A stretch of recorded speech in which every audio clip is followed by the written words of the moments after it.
All right, we are live. Yeah, If it is Sunday, it is a Sunday stream. I right. am John Ross with R.C. Roberts of Ferocia Animi from Substack on Ferocia Animi at Substack.com. I knew I wasn't going to mess it up. We are talking about his current. Actually, I just want to say, how are you doing, R.C.?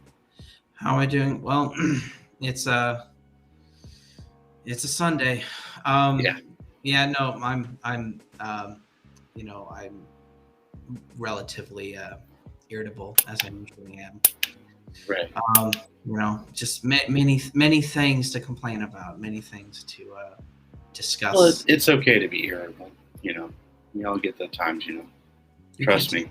you can't tell me what to do. Yes, No, it's fine. absolutely. It's kind of um, I kind of relate this to something Christopher Hitchens said. He said every day he wakes up slightly irritable. He called it a kind of a junky energy, and it's the same here. Usually, if you're a pretty good polemicist, you wake up a I tad. need, yeah. Well, I need to read a little bit more Hitchens. I've been reading a lot of Leon Trotsky lately, trying to get that Trotskyism in me, Yeah, that Russian Marxist kind of viewpoint. I need to have more Trotskyists on here. Maybe if I knew a lot. Yeah, maybe if I knew some. I have a friend, uh, Michael Eaton, who is a Trotskyist, or I think he is. I'll have to ask him, but he talks about Trotsky a good bit. So even if he's not, maybe that's something bring him on here. We'll see. Oh, I'll have to ask him.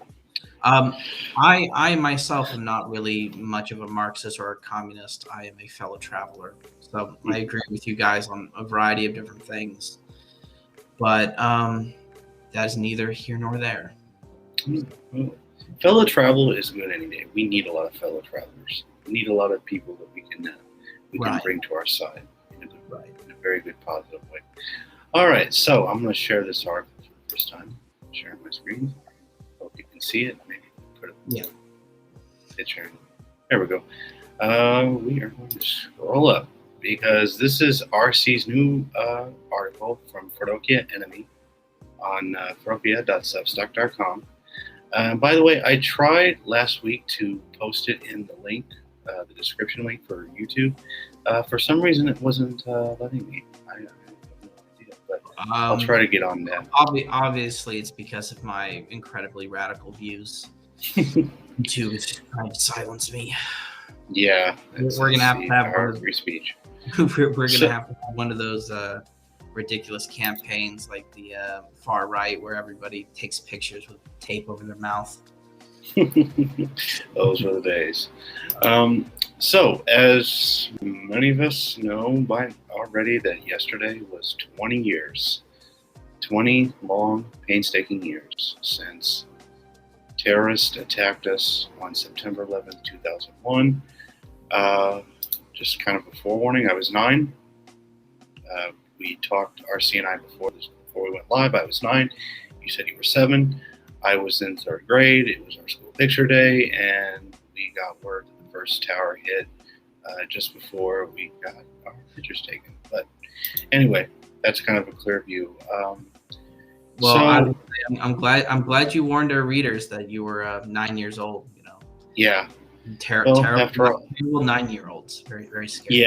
Yeah. I mean, after all, like, we're both millennials, so that to be for better or worse, 9/11 was our generation's what do you call it? Major historical event. Yeah, a historical event. So I guess I could just tell, instead of like reading it, which would be it would take you a little bit to read. It's actually a great article. I was going to say, do you want me to summarize it? Or? Yeah, a good summary. You could tell what the viewers what the article is about. That'd be great. Well, this article, the title of it is An Evil with No Access. And the reason I call it that is because I take a look at 9/11 20 years on. And I wanted to make the point that we have been spending a lot of time kind of fetishizing 9/11. a lot of people go into conspiracy theories about why it happened, what caused it, and all that stuff. And if people want to do that, I guess that's fine. But I think it's a waste of time, mainly because of the fact that I think that 9/11 as a historically defining era has passed. Um, the article mostly outlines the reactions that are going to be on the right, the reactions that are going to be on the left, and how they're generally inadequate, because what is being missed is the fact that what's changing is not America. Because a lot of people will talk about 9/11, they're like, oh, this is the beginning of the decline of the empire. And I made it very clear that I think that since at least Gerald Ford, we accepted that we are in decline. You know, and we had dystopian fiction that showed that we were accepting that we were headed into sort of a thoughtless future, a future that was dark. But you know, it's kind of like slitting your wrists in the bathtub. We kind of were just getting ready to accept that. And 9/11 was not reminding us that we were declining. It was just a very, very big jolt. And what it did was it gave our evils, which we had, you know, we lazily kind of accepted existed, but didn't really talk about in the 90s. It gave them an axis, almost in a literal sense, because as we know, George W. Bush told us about the axis of evil. And, you know, his speechwriter eventually took credit for that phrase. You know, obviously, a man like George Bush, I doubt he writes anything, let alone, you know, comes up with concepts. Although the person who did it, I think it's like, I forget the guy's name. It's in the article, like David Fromm or something. Yeah, not the guy, different guy. Yeah, that guy should be launched into space. He did a great disservice to our discourse. Nevertheless, um, ultimately, the article points out that 9/11 jolted us, and it turned our discourse into a fight between people who are nostalgic and people who are trite. And I think that personally, that discourse is going to fail us, because we are now in the age of COVID. We're in the age of a pandemic that in the last 2 years or so has killed just as many people as we killed in Afghanistan. And our evil has no axis anymore. There is no country. You know, it's mostly nature, and it is our own citizens refusing to do things that make sense. And ultimately, our discourse as it's set up now, you know, nostalgia and triteness, is not adequate to deal with with the future. Um, I also, you know, so that's the main point of the article, is that 9/11 changed our discourse. It livened up our country, but it also livened up the problems we have. But it no longer is effective. It's why we feel like we're going nowhere. Well, that's actually a good point. That's a good summarization of the article. And, you know, I was kind of thinking, you know, it also kind of changed our discourse of foreign policy, of how, you know, the Bush administration immediately kind of looked at this as oh, hey, Smash, just throw this up here, Smash on YouTube. Thanks for joining us. What was I saying? Okay. It kind of changed our discourse with foreign policy as regards to what to do to avenge this. And, you know, the Bush administration had, even before Afghanistan, and this is something that I looked into a little before we came on, was how much of Iraq they had on their mind. Was even before, when they came into office, they had been planning to do something about Iraq when they came in. And you know, you had the late Donald Rumsfeld coming into office on the day of 9/11, in his office on the day of 9/11, saying, "Can we link this to SH," meaning Saddam Hussein, and not really knowing that, you know, here we go, 20 years in Afghanistan next month. The war that was launched there, and the people that were the lives lost and the money spent and everything that was preserved towards that organization or that how would I say it movement, maybe not movement, Well, but I think what you're trying to say is that the actions taken in response, where we used a tragedy as an opportunity to establish a foreign policy agenda that we were going to do anyway, is not only cynical, but it is, I'd say it's almost borderline evil. Although I don't tend to like to make moral judgments, but it's it's definitely cynical. That's for sure. right. And the fact that most of our politicians of both parties, uh, even our current president, I mean, he was vocal of his support for putting boots on the ground in Afghanistan at the time. No one, the only person that uh, opposed going into Afghanistan in response to 9/11 was Barbara Lee.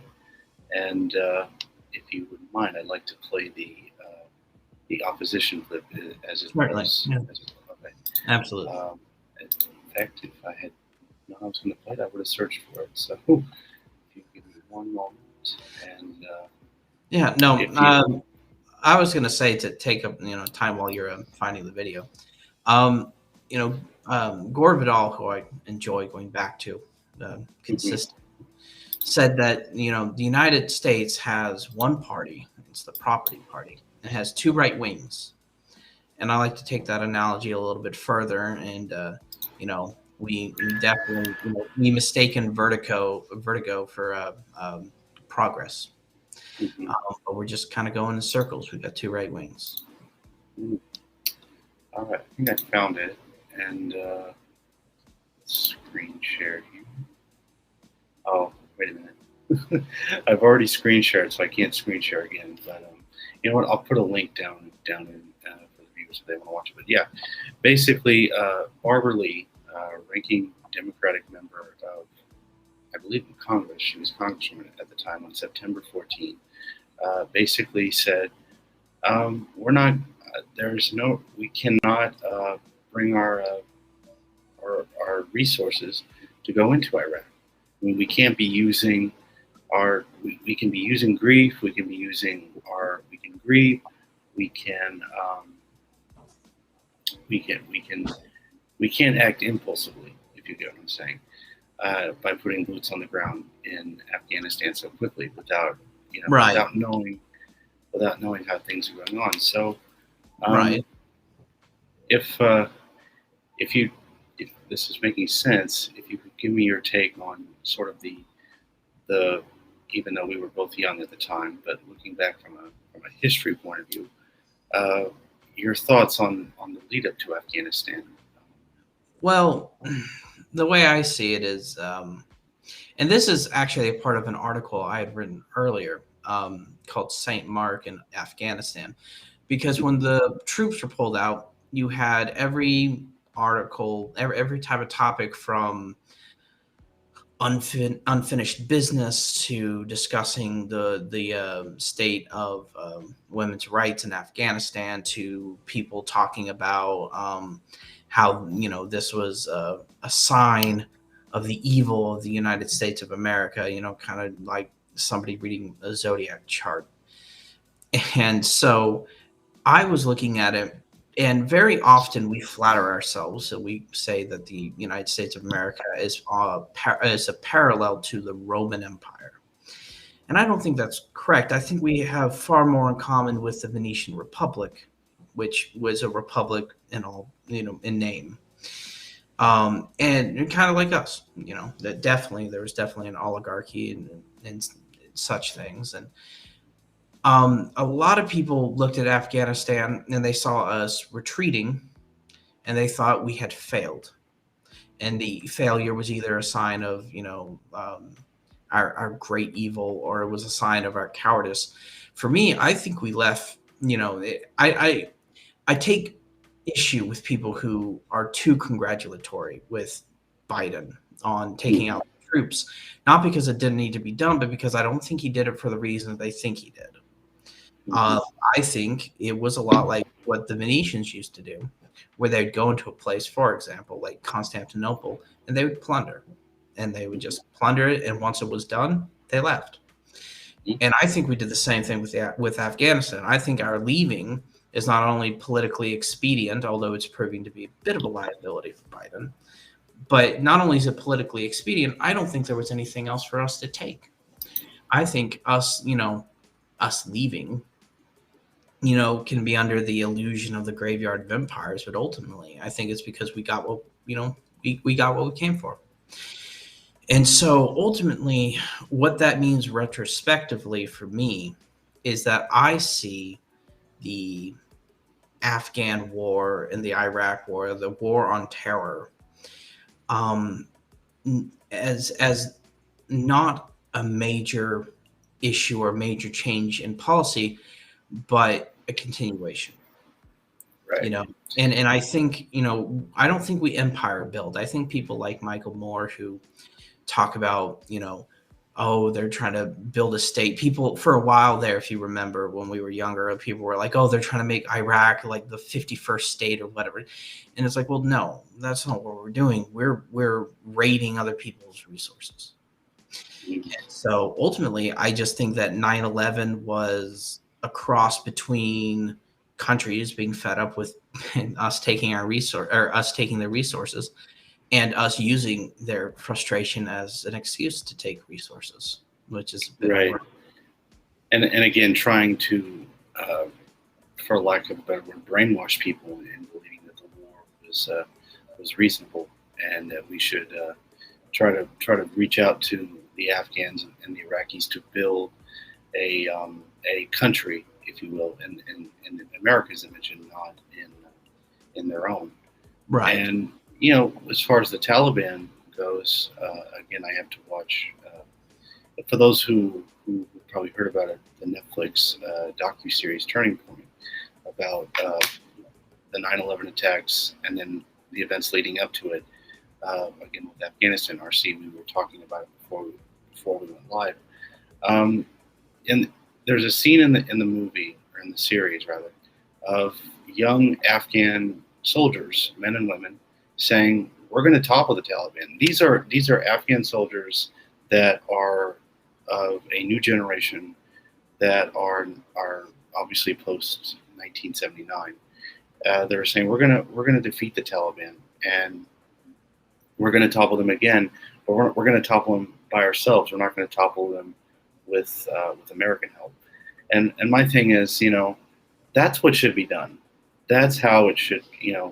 We can't be the world's global policeman that we have been, not really only for 20 years, but if you think about it, maybe even 40, 50, 60 years, dating back to World War II. Well, actually, you can date it back farther.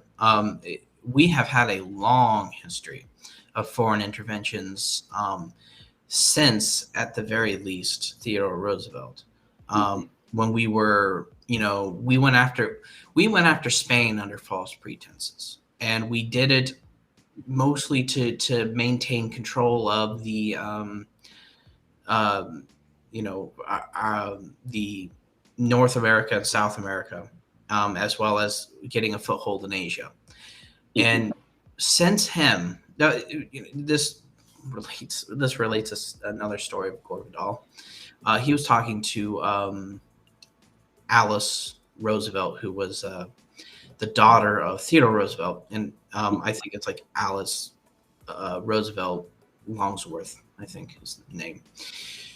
And he was talking to her, and he asked her about, the rhetoric Theodore Roosevelt, speak softly, carry a big stick, having sending the white Navy around the world. And he asked her about that. She's like, oh, that's just rhetoric, it doesn't really affect anyone, kind of a, dismissal. And he said, well, it definitely affected the Philippines. And it's kind of, we've been, I don't know if I would even call us the police, the world police. I know that's how we propagandized it. Mm-hmm. But we were definitely sort of just interventionists. We were definitely looking for the things that we wanted. And that's been going on, since at least, let's say, 1900. So that's been a project for a century and 21 years. And ultimately for me, that's why 9/11, while tragic, I don't want to deny the tragedy of it. I do also want to say that it is a continuation of things as they were. It's not entirely a breaking point. As I put it in my article, the vase was already broken. We just stepped on the glass. And so, and that's how we noticed it. And we broke it some more too. Well, we continue breaking it some more. Right. And so, it should surprise nobody that we went into Afghanistan. I don't think, though, one of the to add on to this, another problem we have with perspective in the United States is we very often interject morality into things. And so when you get into a discussion, say, about Afghanistan, because you're talking about them toppling their own the Taliban. Mm-hmm. The problem with people is they'll look at it and they go, well, shouldn't we help them? And they put it into moralistic terms. Wouldn't this be good for the people? And it's like, first off, the thing that must be understood is that foreign policy is not and never will be about morality. There's too many things going on. There's too many practical issues. There's too much logistics. Just to name a few things, not even mentioning the very human intentions of politicians and people, their will to power. And so foreign policy is never about morality. And when you try to make it about morality, you're not making it about morality. You're just giving yourself justification to do things in horrible ways. Right. And so when you see when they say that they want to topple the Taliban and do it by themselves, I sure hope they can. I will say that it is none of our business, and we should not be going into any other country trying to help them because we can't help them. We are suspect. So, well, like, to put maybe an end point on this, but we could talk about it further. The other point on that I was going to make is, like, we've been helping them for 20 years. Even more than that. I mean, not even 20 years. At this point, we invaded. I was just going to say I'd put help in quotations, but yes. Yeah, help. Well, thinking back to like 1990 when Saddam Hussein went into Kuwait and we went into Saudi Arabia, we've been putting boots on the ground at that point like 10 years at best. Right. And you have to think of it, the fact that Osama bin Laden at the time was like, hey, you should let his new organization, which at that point wasn't even known as the organization known as Al-Qaeda, work with the Saudis to allow foreign troops stay out of Saudi Arabia. And the Saudi government was like, no, we're going to go with the protection of of the Americans and the American president, which at that point was George H.W. Bush. And it was a big slap in the face, to put it bluntly, to Bin Laden, which kind of made him become known as the world's most wanted terrorist. And and I think we definitely contributed to him being seen as the world's most wanted terrorist. We spun our narratives, and no, but I agree with you that the set of events that led up to this show that our help. Just a quick aside, Republicans love to quote Reagan, and they're like, what is it? It's like the four, or the sentence that is most worrisome is somebody coming up and saying, "I'm from the U.S. government and I'm here to help." Just replace U.S. government with U.S. military. Place it in any country that the U.S. military says, "Oh, hi, I'm here and I'm here to help." Yeah, that's pretty scary. Scary thing to hear. And so, but no, I agree with you. It's we've been quote unquote helping them for a while, and it has done us no good. And I think it goes back to my original position. We weren't there to help. We were there to secure the oil fields. We were there to secure different resources, and we were there to control certain trades so that we could profit. Right. We were stealing the golden statues. If we were the Venetians, we were there to take things and leave. Yeah, it was all about the oil in the beginning. It was about the oil with the Republican president before Trump, and it was with the Republican president or during Bush, and it was Republican president after Bush. Donald Trump in 2011 when he flirted with the possibility of running for president initially in 2012, he was like, "I'm only interested in Iraq if we keep the oil." So yeah, he himself as a not necessarily as a candidate in that era was so interested in getting oil and making it more Right. accessible Well, to Americans. a lot of people that I talk to will point out the fact that Donald Trump ran as an isolationist. Hmm. And well, I say isolationist. That's too broad. He doesn't have any philosophies. Um, I'm not. I'm pretty sure he can't even spell philosophy. He, he ran saying that he wants to bring our troops home, which is a Hmm. very popular way to run for office.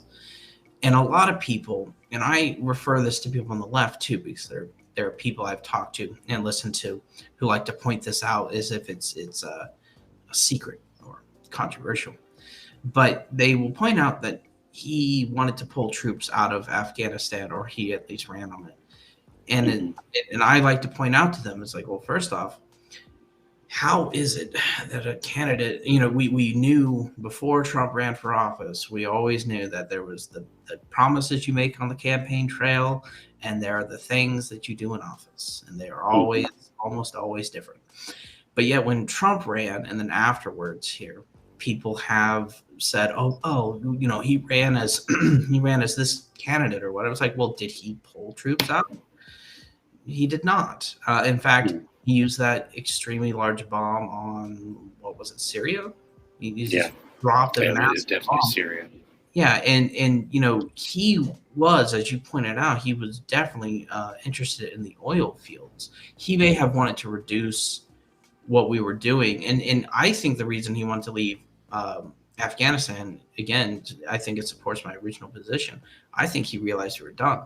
There was nothing Yeah, else to take. There's no more things to grab off and run with, and so um, I don't think he or anybody else who has professed running for office to be a isolationist or want to bring the troops home. I don't think they mean it. I think what they mean is, oh no, there's no more things here to take, and we are done. So if if they could just say that. I mean, every candidate who has run for president or have been elected president, they've run on the notion of just bringing the troops home. Just come out and say it. That would be my position. There's no more reason to stay.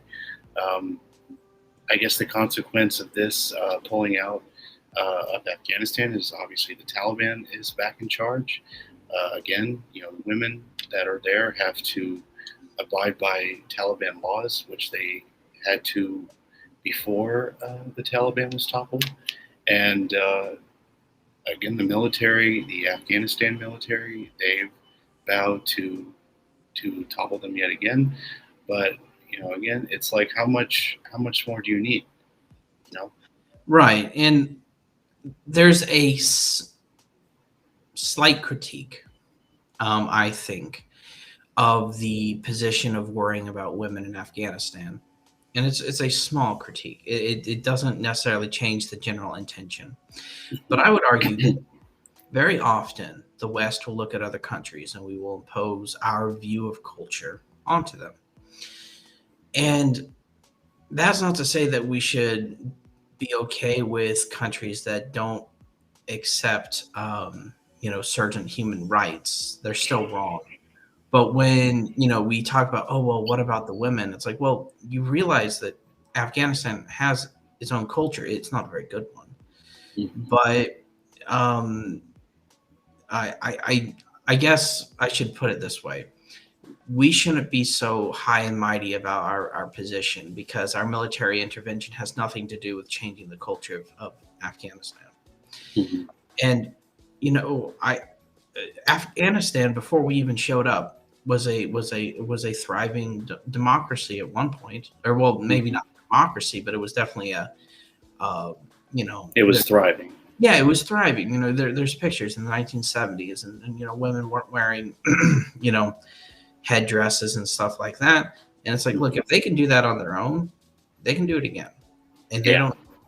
And so, I think people who are worried about women are in the mainstream media. There are a lot of people who are actually worried about it, but in the mainstream media, they don't care. They're just they're looking. There's a lot of MSM people, as I call them. They're just saying that to drive worry and television ratings. Right. Well, and it's also, like I've said before, and I said this in relationship to Nathan Robinson, but you can also say that here. They're giving us a bunch of different reasons why we shouldn't have left. And it's because they're searching for the right one. And they should stop. And, but it's the chattering class. They will continue to talk nonsense. So, but yes. I guess to put a period on this topic, I did a stream, I think my first episode, where I expressed skepticism that the war is truly over. I mean, we say it's over because our boots are no longer on the ground, but let's just say, hypothetically, the Afghans topple the Taliban and they are able to fulfill their mission, whatever that may be, in the future. Do you think that if not Biden, some other president down the road, maybe like 5, 10, 15 years, whether it's a Democrat or Republican, they will probably be the first to say, hey, yeah, let's put boots on the ground on this territory, this country, right, that even after that we said the war's over. So they're reopening old wounds. And well, to answer your question, the way I see it is this. So there was a quip from Obama towards Mitt Romney about military in 2012. You remember? He talked about bayonet. So I'll put it this way. The nature of war, I think, has changed, has evolved. You can't fight a complete war only using drones, but you can terrorize a country using drones. Mm-hmm. And so for the United States, I would say that just because our boots are not on the ground doesn't mean we don't have, we have ships all around the world. We can launch drones from anywhere. And we can, the terror is not over for those countries. Yep. Boots. This is why I say what I've said about us going in to grab resources. I think boots on the ground is merely to grab resources. I think you have to have somebody there to take things and move them. And so, will there be boots on the ground again, either in this country or others? Maybe. It's possible. We already had. I mean, we've already seen various different forms of the United States trying to intervene in other people's elections, and so we have more than one way of messing with other countries. And so they say that the war is done. I think the resource grabbing is done. I think the collection of resources is done. I think we've taken everything we can, which, by the way, us taking resources from another country, I personally think is, whoever gets established later, it's going to doom them, because you have to build an economy somehow. But we've taken the resources, and we're going to look back on that. We're going to say, oh, well, we left too soon because look, they're having problems with whatever. It's like, well, no, that's because we showed up in the first place. Mm-hmm. We took things. So will there be boots on the ground again in Afghanistan? Maybe. Honestly, if any leadership is successful enough, probably. But will there be boots on the ground somewhere else? Probably as well, because I think that usually when we pick up troops, we treat it like risk. We are just moving troops somewhere else. So, so the answer to your question is most likely. Yeah, it's really just a big question mark at the end of the tunnel. Right. As far as like like I said, who? I mean, it certainly won't be Biden. I mean, let's just say hypothetically, if he wins another term, what's going to happen in 4 years? Even though that I shouldn't be looking way too off into the near distant future, but let's just say for the future post Joe Biden, what president would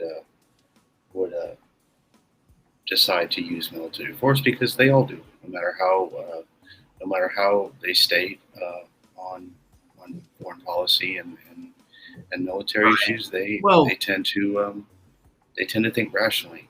Right. Well, since the Truman administration, we have had what Eisenhower called the military-industrial complex, Mm-hmm. and so on one hand, that is still the case where our economy is linked to the military, and so I think even Joe Biden would maybe go back into another country. He would probably do it covertly, or at the very least, he would have to have some, take some opportunity to go ahead and do it. We'd have to have some, remember the Maine sort of event where we would take advantage of it to go do so. So I don't think it's completely off the table for Biden. Right. However, I will say that there's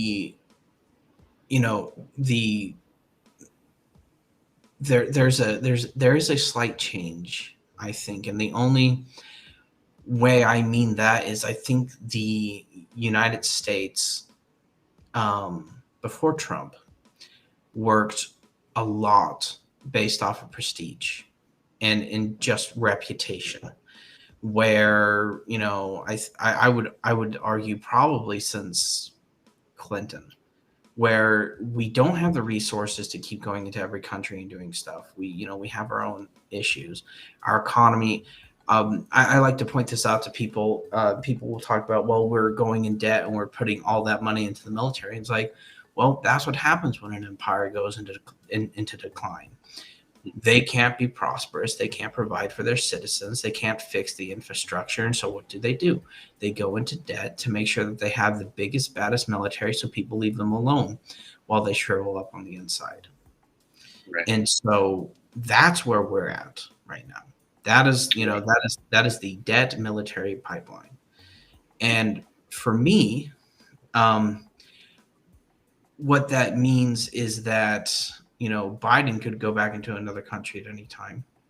Anybody could, but the only difference is that Trump harmed the prestige that we relied on. Basically, we relied on prestige with a lot of countries as opposed to having anything that we could actually do for them. Instead of, it's like saying, look, we're the greatest nation in the world. You want to be our friend. That's kind of how we work that. And after Trump made, an absolute clusterfuck of the United States in domestic issues and foreign affairs, different things like that, he revealed that our prestige is worth nothing. Mm-hmm. And so that's going to be the difference with Biden. I think, a lot of people talk about Biden being timid, which he is. And it's like, well, but he's the perfect leader for an empire in decline, because we have to be timid. Our prestige went out the window with Trump. Hell, it started to go out the window with Bush, given all the stuff that Bush was doing. And so, that's going to be the only difference, is that we're not going to have that kind of foreign policy capital anymore. Now it's going to be, now it's going to be almost blatant use of force to gather resources. Right. Yeah, all that and more. It goes back to three presidents, excluding the current one, having one starting this war, one continuing the war, and then one just having no idea what to do with the war. So 3 Republicans and 1 Democrat, And one thing, again, putting a period on the sentence.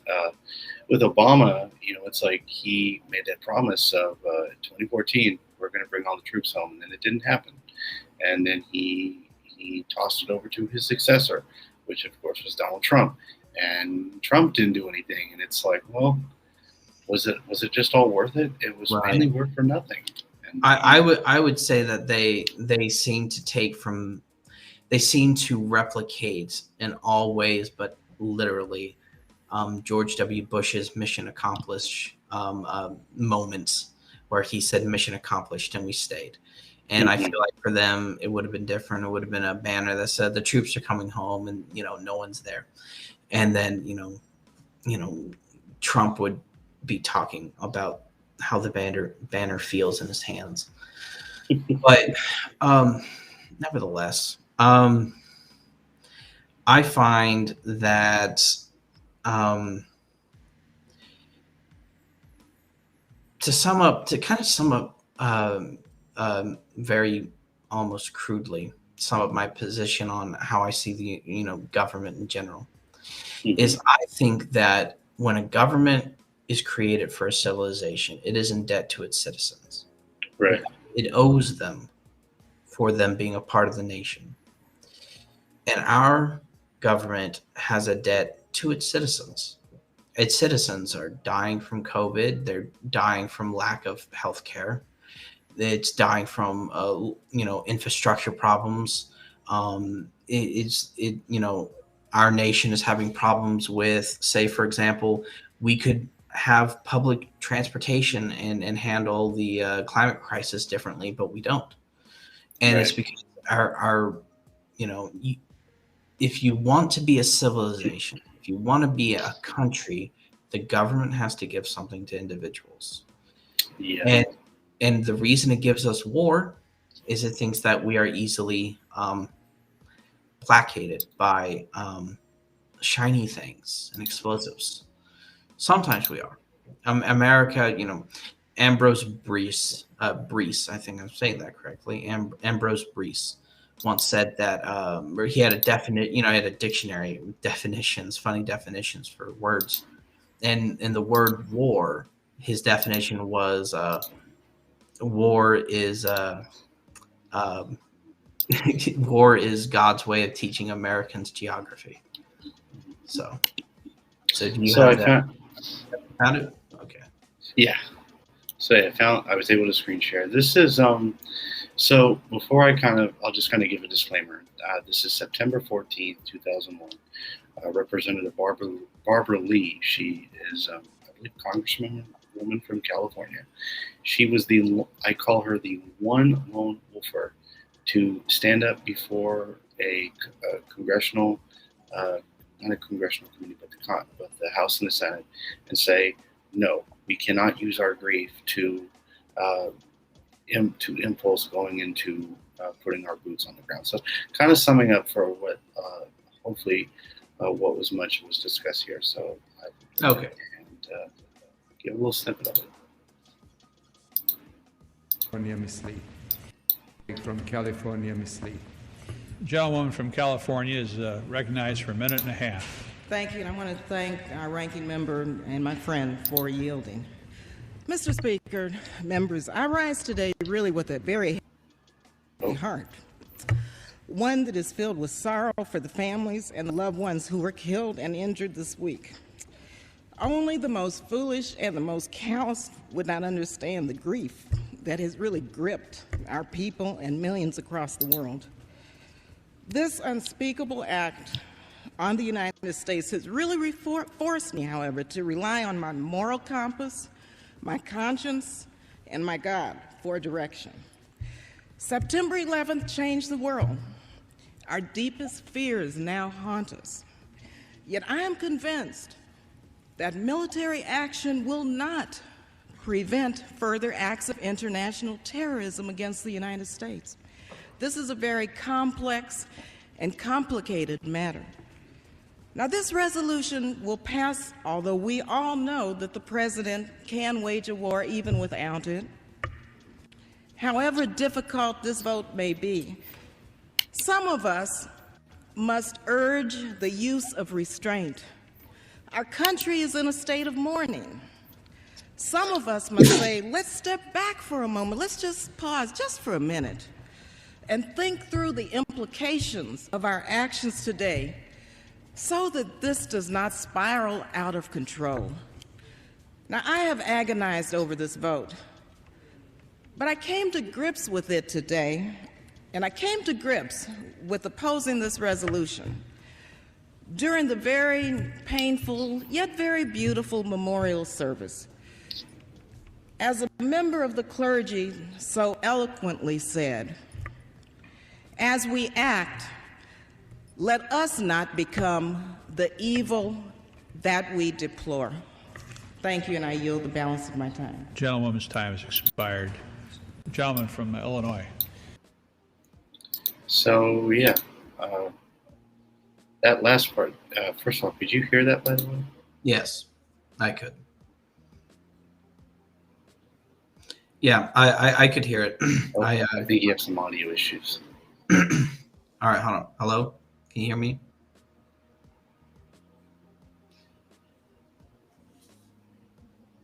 All right. Can you hear me now? Hello?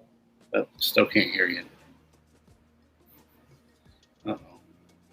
Got a little technical difficulty, folks. It's just part of broadcasting.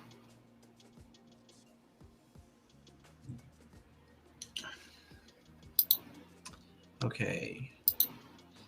Hold on a second.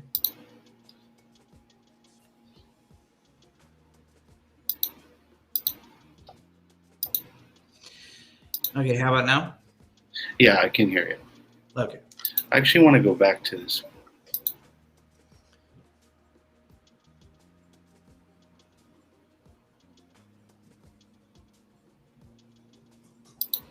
Yeah, so that last statement really gets to me.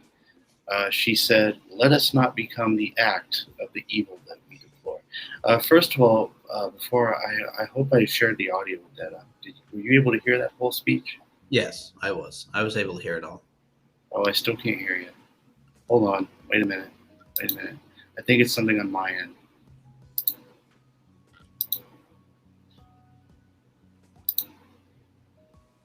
Okay, now let's try. Can you hear me now? Yeah, I can hear you. Okay. Yeah, I think the thing with me is that, like, if I share a YouTube video or something like that, the audio tends to go out. Oh, no, it's all right. It's all right. But I could hear the video, and I did Okay. listen. Yes. So that last part gets to me. Let us not become the act that the evil we implore.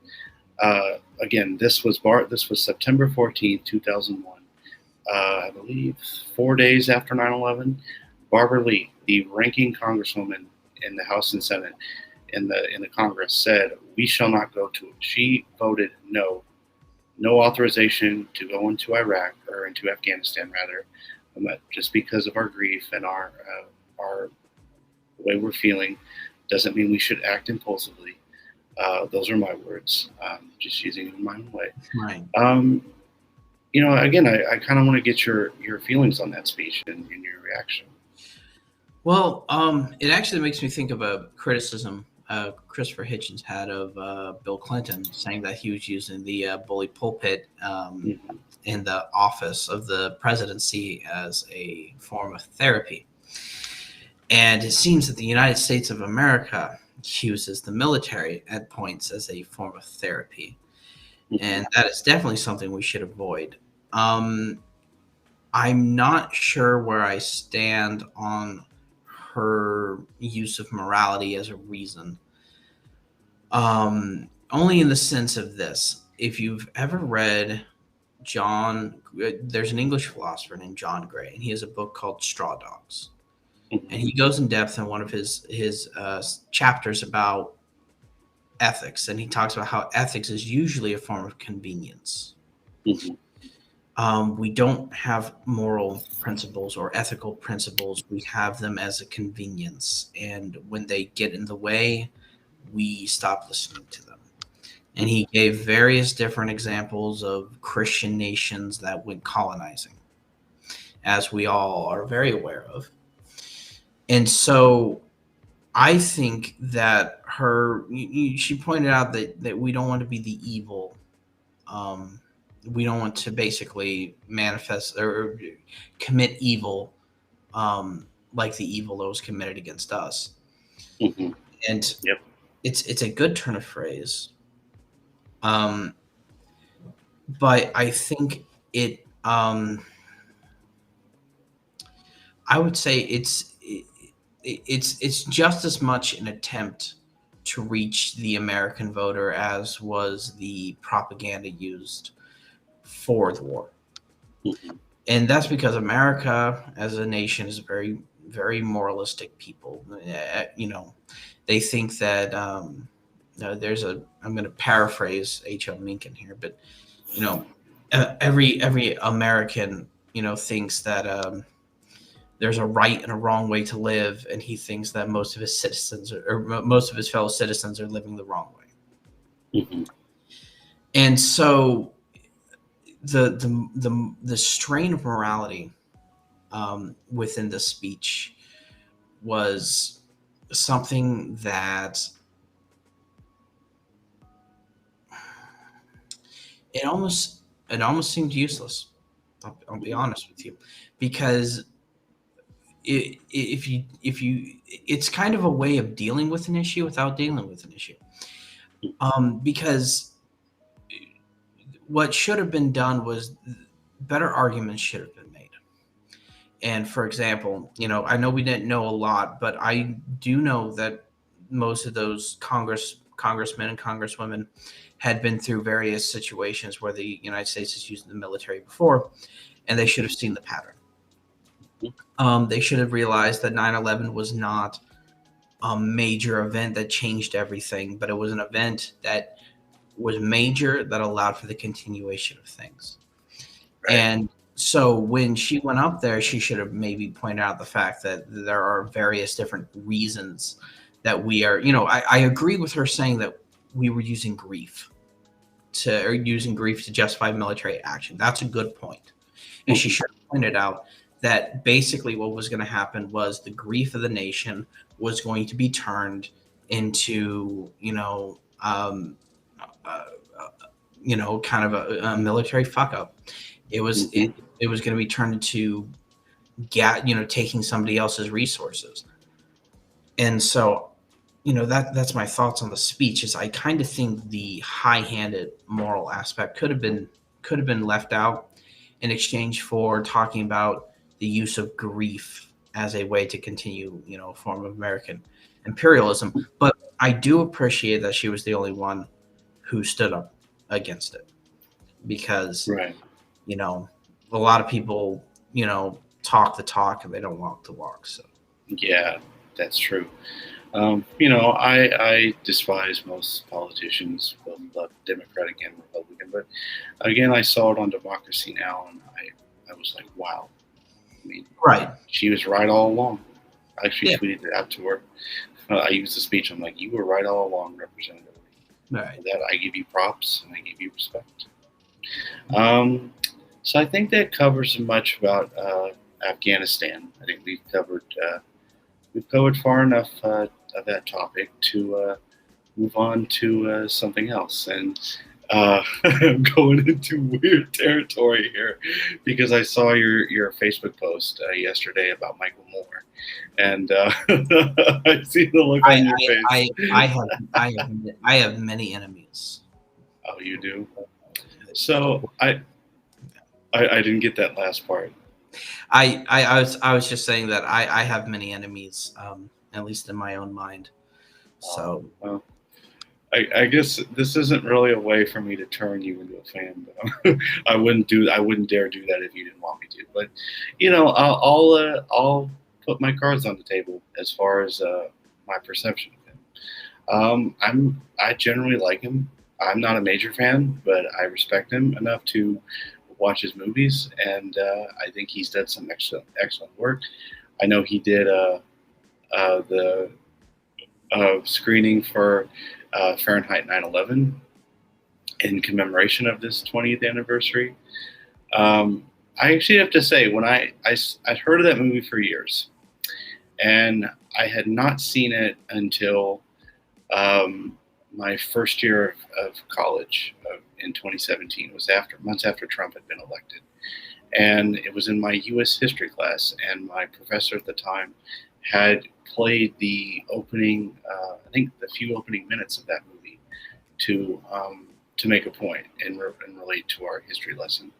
And it just really kind of floored me that you look at inauguration coverage 2001, or inauguration 2001, rather, of protest happening. This was after a divisive election in 2000, when many of us in America did not necessarily believe that the election was won fairly by the right candidate, that the Supreme Court had unilaterally decided the election for the Republican candidate, and all about the Hain Chads and whatnot. And there was basically protest in the street saying, "Hail to the thief, the election was stolen," calling Bush and George W., rightly so, I think, a stealer of the election. And to see this scene kind of parallel with the Trump election, with the women's rights movements, or not women's rights, but the Women's March rather, and the protests in the streets, and all the accidents and all the injuries and what have you, and it just kind of made me think, wow, holy crap, this is just so much like deja vu for me, and I want to have a movie night on this show. I hope I can expand to do that. So maybe I can watch the movie and point this out. But considering your facial features, I'm going to kind of be a little cautious about this. Oh, you know me. I'm just going to get up. I'm going to be like, I can't be on the show anymore. It's Michael Moore. No. I will say this. So one of the issues I have with Michael Moore is... Lay it on me. I can take it. Yeah, is that he's right, but in the wrong way. First off, he treats the fraud in the election, as well as the fraudulent war, as something unique, something that's never happened before. I would turn everybody's attention to the election in 1800, and then 1876, and then obviously 2001, and then when we had the whole thing about Trump stealing the election, or people assumed he did, it's called Russiagate. Mm-hmm. They people talked about it as if that had never happened before, and I have to you have to remind people. Actually, I should put it this way. This is a better way to put it. So when people were talking about the Trump supporters who were saying, "Oh, the election's been stolen," and people would dismiss them and say, "You can't question the outcome of the elections." It's like, well, yes, you can, because the outcome of the elections have been done horribly several times, and they have been done fraudulently several times. 2001, 1876, and 1800s, where back deals and buying votes and various different forms of fraudulent activity went on in relationship to our elections. And so we have had this problem for a while. So that's one issue I have with Michael Moore, is he makes this sound unique.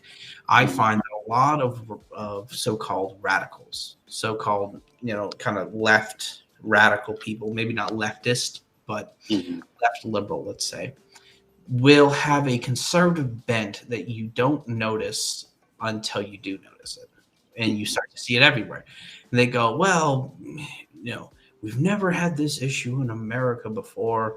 American elections have been the blood life, blah, blah. It's like, well, no, we've had these issues for a while. We've had a lot of problems. Aaron Burr lost the presidency to Thomas Jefferson by some pretty fraudulent, buying votes. And 1876, Rutherford Hayes won the election fraudulently, and then you got Bush and Gore. And so ultimately, Michael Moore presents what I believe I would call a counter propaganda, where it's only different from actual propaganda because of its different take, its different perspective. Outside of that, it's ahistorical. It doesn't put anything into context, and it is still. This is the way I put it. It is still an attempt to mess with our amygdala, our lizard brain, our reptile brain, and so. Is he right? Yes, but I think he's right by accident. Imagine, if you will, if he had been a Republican, he would have been on the other side of that issue. And I'm saying if Michael Moore, if emphasis on if, if hypothetically he was a Republican and he got into the movie, into the documentary business like he has, he would have just, I think he would still have been a propagandist. It would just been for a different side. Basically underneath, underneath all that flab, I don't see a soul. I see somebody, I see somebody who could be like a coin. You could flip him and it's you don't know which side he's going to be on. Now we know which side he's going to be on because, he's more or less conditioned for the left in a historical perspective, but his documentaries are without context. They don't teach anybody anything. They don't make sense of things. They make a point, and that's not enough. Not in our Discord. So that's my main issue. What can he do? I mean, this is sort of like what we can kind of think of this together. What can Michael Moore do to not only change your mind, but like I wouldn't say that you hate him. Like you didn't go on social media and say I hate this guy, blah blah blah blah. No, you have a fair critical skepticism. Excuse me. No, I find him annoying. It's hard to explain. I understand. The best way to put it is this. I can be on the same side as somebody and recognize the absolute kind of ridiculous nature. For example, Caitlin Johnstone is somebody I am constantly critical of. She's on Twitter. She's a Twitterati jihadi. She's not important, but she gets on my nerves because everybody likes to listen to her. She's a neo yippie with a with a love of they call them healing crystals. I call them pet rocks. And I'm surprised she hasn't gone down. I'm surprised she hasn't gone down to the Pentagon and tried to levitate it again. But I have a problem with her because her position is ridiculous. She comes to the right conclusions, but it's almost by accident. It's almost as if, something else happened in her life. I don't know. She made a lot of money or something at some point. She just say Republican things. It's not. She doesn't come to that position. Not only does she not come to that position, it seems, through thought. It definitely, sometimes with people, they come to things in a knee-jerk manner, and they come to all their positions are knee-jerk reactions to the point where you can't tell if there's a knee-jerk or a goose step. So that's not only does she come to her positions seemingly by a knee-jerk reaction as opposed to critically thinking about it, but the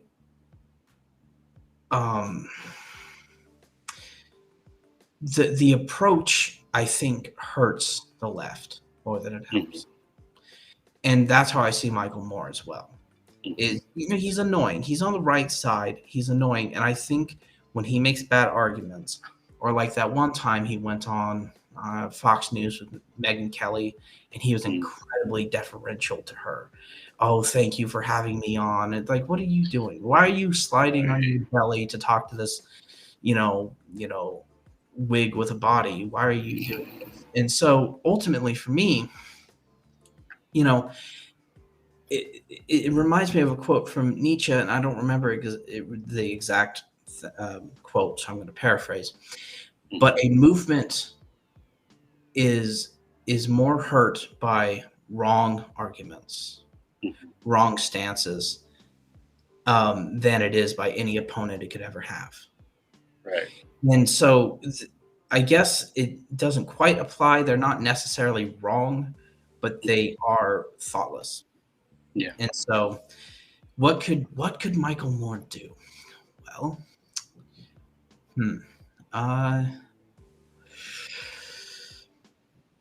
there are some very good neurologists that he might want to go see. Oh, yeah. I'm sure I'm being a little facetious here. I don't actually think that, in all seriousness, I don't think there's much he can do. He's made a career out of this. Right. He could maybe try to have documentary videos that are more based on history, maybe less fantastic. Or, for example, Christopher Hitchens pointed out that he quoted George Orwell, but that quote ended up not being from George Orwell. And so, I don't know, maybe have a little intellectual honesty. That would be a step in the right direction. But all right, but that's me. So anyway, that's me. No, it's fair. That is a fair critique. You got someone on your right here who's a fan. Yeah. Not a big fan, but a guy who respects him, and I got someone like yourself who is a fair critique. So you know what, Michael Moore, if you see this, we'd love to have you on, buddy. Right, he'll be nice. He'll be nicer to you than me. Oh no, you know what? I think I'll show it to him and then be like, hey man, he's given a fair critique, and yeah. Okay, I'll just stop. then I have to listen to him speak. Yeah, maybe just leave it. No, I'm kidding. But good thing I didn't say Bill Maher, because we would both dislike him. I can't stand him. I definitely can't stand Bill. I mean, see, that's someone that we both would agree to. We went from somebody who's thoughtless, but at least has some of the right opinions, to somebody who is thoughtless and never shuts up. Yeah, and he's gutless. He thinks he's a comedian, and he's not. I don't understand why HBO just keeps renewing his show. I saw yesterday they renewed it for like 2 more years. I think they renew it for the same reason that they had Jay Leno on for so long. He doesn't bother. He doesn't bother anybody, but he thinks he bothers people. Yeah, he's got these interesting. Well, he did actually. I mean, if you look at Jay Leno's story, I mean, he basically hid in closets to try to get Dave Letterman to not do the Tonight Show, to make himself. Read Bill Carter's book, Late right. Show. What I mean by not bother people is, I mean, not bothering the audience. Right. You can watch Bill Maher. In the mind of the usual American person who's not thinking about these things, who's more into TikTok or other nonsense, more into that than politics. They can go onto HBO and watch him, and they're not going to be bothered. They don't care. Could you imagine Bill Maher using TikTok or Jay Leno? I can't imagine him on television, but I have to see him. Yeah. Every time he comes up, and he has something ridiculous to say, I have to see. Oh, somebody's put a camera in front of him. If you work for HBO and you put a camera in front of Bill Maher, you should not be allowed to use a camera ever again. You should, no. To quote the famous Plankton, your brain privileges should be revoked. Yeah, you just lost your brain privileges. So we've been watching. That's a good SpongeBob quote.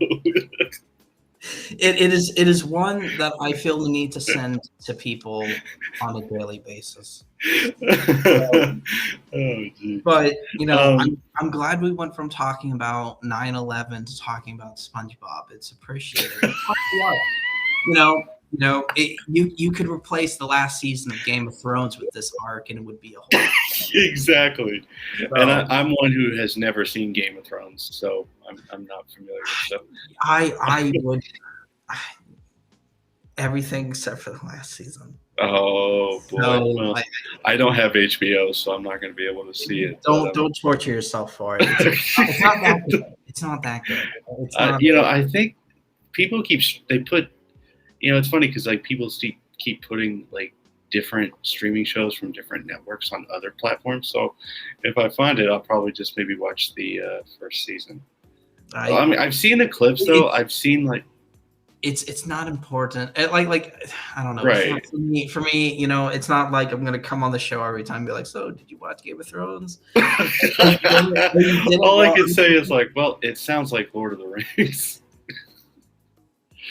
I mean, it does. I mean, if Lord of the Rings didn't cast members from the Goonies and had more stuff in it could be Game of Thrones. But yeah. To say the least, Elijah Wood was really good in Lord of the Rings. I'm just throwing it out there. He was good as Frodo Baggins. That's just my take. He's just a good actor. You see, we've insulted too many people now. Now we have to start complimenting them. we pushed the boundaries of woke culture. I don't think how much boundaries. I don't know how much in trouble I can get into. I mean, I tend to speak my mind on a lot of things, so.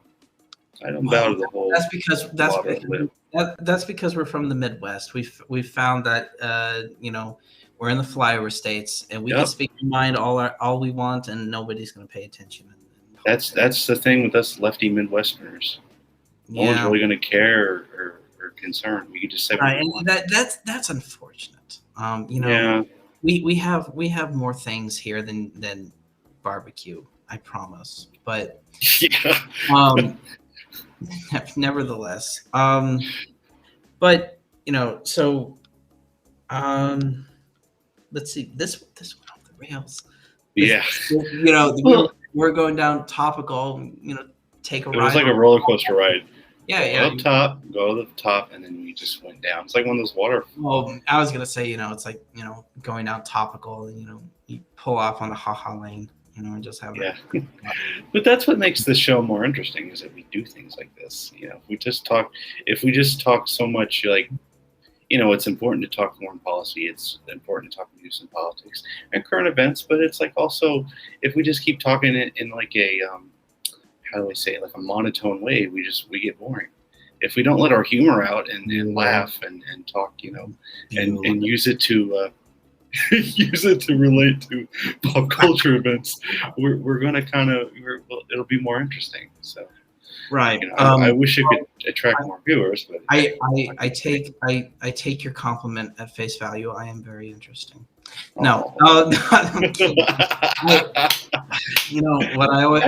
be nice to everyone. I mean, with some exceptions. You see, this is a good balance. You lure them in by being nice, and then I hit them over the head with my. We're definitely going to have you on the main show every night. I hope your schedule lines up so we can have you on. If you want to join me in telling my boss that they can shove it, that's fine. I'm not going to stop you. I might sit back and watch. Just write a form letter, dear Mr. Whatever. Oh damn, that's not my free. That's from Ron. Yeah. I definitely want to be on the show more. Unfortunately, at the moment it's going to be on Sundays. No problem. But it makes it more easy. On a day when everybody's checking out their Joel Osteen and trying to be all pious, it's good to have a few heathen opinions out there. Yeah, I mean, this could be like a Sunday response to all the those televangel shows and those political talk shows that are on in the mornings. All those do-gooders. No. Well, we all can't be George Stephanopoulos, so like I would want to be him. I was gonna say you'd have to cut my feet off. Yeah, so you have to cut. I'd have to have two pinky fingers cut off to be him. Well, I was saying, you'd have to cut my feet off because, I'm not that short. Oh no, I bet you're good. You're all good. You're cool. I just shower everyone with confidence and flatter myself, which I'm not trying to do. Yeah, I want to be taken seriously. Well, you don't have to be mean to be taken seriously. We've seen Michael Brooks. You can be nice. I am the creature I am. Oh no. If I had a limp, I could take Lord Byron's nickname and call me the Limping Devil. So, but nevertheless, if you're gonna be mean, you have to be funny. So yeah, kill him with kindness. No, I will just kill never. them. No, yeah, no, kill him with mean-looking kindness. I should just elaborate. Well, I was gonna say, I'll just kill them with humor. They'll laugh as hell. There we go. Yeah, that's a better analogy. And if I didn't hate people so much, I could be a stand-up comedian. But yeah, the world's a hateful place. So I guess you must hate people. But I mean, that's bad. I hate certain. Don't hate people. I love rainbows and unicorns and small. I would never say something so mean, contrary to what I've just said. No. You seem unapologetic. I mean, you are a genuine person. So I hope I'm well. I could be an alien. You don't know. Who knows? UFOs. Right. That would be so weird. I give the show back to you. I'm sorry. I keep. No, it's fine. I like my guest input. I was just gonna say, it's like I do not like this. Like, I don't like this guy's politics, and he's the same age as I am, but he has so this weird obsession with aliens and UFOs that I'm tempted to just ask Sagar and Jetty, like, hey, we ain't talking politics, pal, because we are so different, but we're the same age. So talk aliens and UFOs, and I'm no conspiracy theorist, but lay it on me, baby. I'm gonna have. I don't believe in aliens. I don't believe in conspiracy theories. I have my idea is that the truth is disappointing because it's so mundane, and I think people. Right. Well, I think people who make up, they go up and they go, "Oh, this is what's happening," and it's something fantastical. Honestly, I think you're just bored. I treat conspiracy theorists, especially, insane people with their invisible dogs. I know you believe it's there, but I'm just going to keep walking because I want to talk to you. But it's got that X-Files kind of vibe. That's what I feel.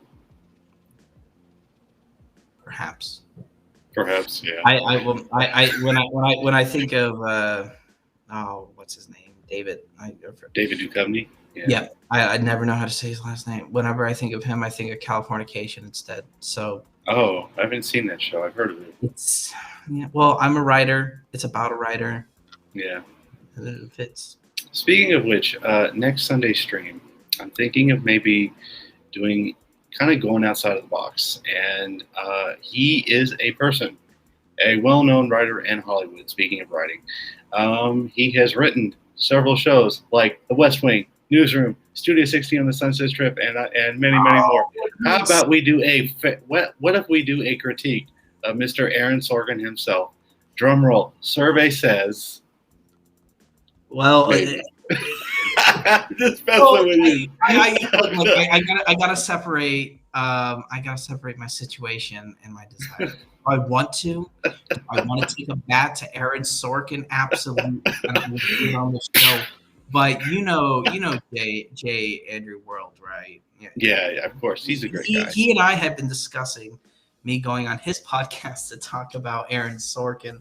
So I don't know if I want to deprive him of the absolute comic and just hateful gold that would be. We could. Yeah. We maybe we could broaden it and just talk about political shows in general, political movies. Right. And that would be fine with me. And we can make special mention of Aaron Sorkin because I have things to say. Every time somebody says that he's following the feet of Gore Vidal, the ground moves a little bit because Gore Vidal's turning over in his grave. Yeah. And so, I have a lot of things to say, but we could definitely talk about that.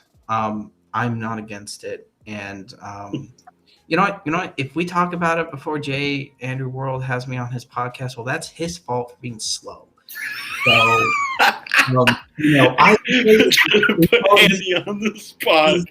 He told, well, I'm joking mostly. He's told me that Right. he's pretty packed with guests. People like talking to him, and I know why. But if we talk about it here and then we talk about it there, that's fine. I mean, yeah, I don't mind repeating myself. Sometimes the slower people need to hear it twice. Right. Oh damn! That means I'm gonna have to watch the. I'm guilty as charged. I have a West Wing box set in my DVD collection, which I know is wide-eyed.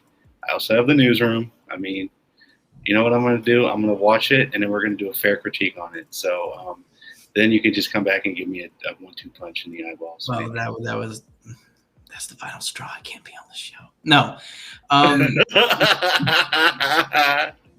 It's okay. I've watched the West Wing too, and I've watched the Newsroom. I have seen them. Here's the thing: is that and we will save this for later. But long story short, I think you can separate the fact that you can enjoy the show from the fact that it is awful, which is why I'm on These Are Bad Movies, their podcast. In fact, I've got the button right here. You see that?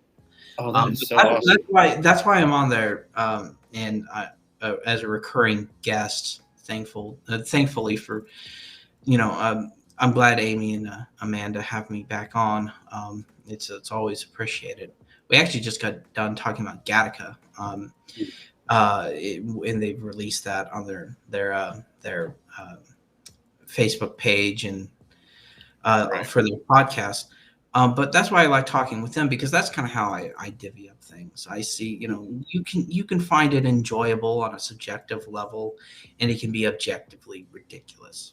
So, yeah, like not that long ago, like before I found Bernie Sanders and the progressive left movement, the so-called radical left movement that President Trump, former President Trump, I shall say, coins many of us as. I watched the whole 7 seasons of West Wing and actually bought into it, but then again, I was kind of naively so. Now that it's been a few years, I look at it from a different perspective now, and like you said, you can enjoy it and you can be critical. You can find it enjoyable, but you can also be critical. That's my view of Aaron Sorkin.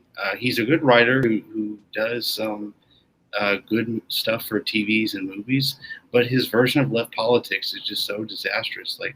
How can anyone call him a progressive? And there's only one character I will say in West Wing and that I like, and that's Toby Ziegler, who played by Richard Shipp. He's probably my only favorite character in that show because of his brutal honesty. Yeah. But other than that, it's a good comfort show. It's a good show. That and Newsroom are good comfort shows to eat, curl up and eat Ben and Jerry's. I'm not saying curl up, but Newsroom. I've got my problems with that. But yeah, I do too. I mean, now I will say this. I unfortunately have to go. You say it's all good. But I wanted to end this by thanking you for having me on again. I appreciate it. Thank you you are so welcome. And I will see you and whoever's watching this next weekend. Yeah, definitely. Hopefully, if you want to, you can pick from some of because I wrote 3 articles this week, so you can pick from any of those. I do have another one coming up. No promises, because sometimes things get scrapped at the last second. But it's called "The Death of Imagination." It's a process of being made. But we might talk about that next week. So, yeah, definitely. But maybe I've inspired your next article afterwards about we should do a critique on Aaron Sorkin. Maybe kick Nathan Robinson's West Wing article on current affairs to the curb. Maybe do a fair critique. You know what I mean? Yeah, and enough people have kicked Nathan Robinson while he's down. I know he was on a soapbox, but it wasn't that big of a soapbox. I'm sure the wind's been knocked out of him, and I don't say this as sympathy. I say this as mostly just boredom. So, but all right. But thank you Thank you again. I appreciate No problem. We will see you next Sunday. it. All right. See you. All right. That was R.C. Roberts from the Substack website from Ferocia Animi on Substack. His new article, An Evil with No Access. Let me screen share for a moment. Let me screen share because I just stopped screen sharing while I was talking. Oh, okay. Here it is. An Evil with No Access. My thoughts on 9/11 is now available on the Ferocia Animi Substack. Go check it out. And we talk a whole host of issues in this article, including the Afghanistan war. We talked about a fair critique of Michael Moore. We talked about Aaron Sorkin, which obviously now has my new subject matter for next Sunday's show, and much more. So keep watching, folks. Keep watching. Keep subscribing. Obviously, I got to throw the captions up here. So catch TGRS tomorrow, 7 to 10 p.m. on Twitch and YouTube. One final thought. I should just show this in here. I apologize for last week's departure. There was a candle fire in my next door neighbor's apartment. All good. So I had to take the rest of the week off, and we're back to normal on tomorrow. Of course, read me on Substack, tgrs.substack.com. Not as big as Ferocia Animi, but I'm getting there. I need to start blogging more, folks.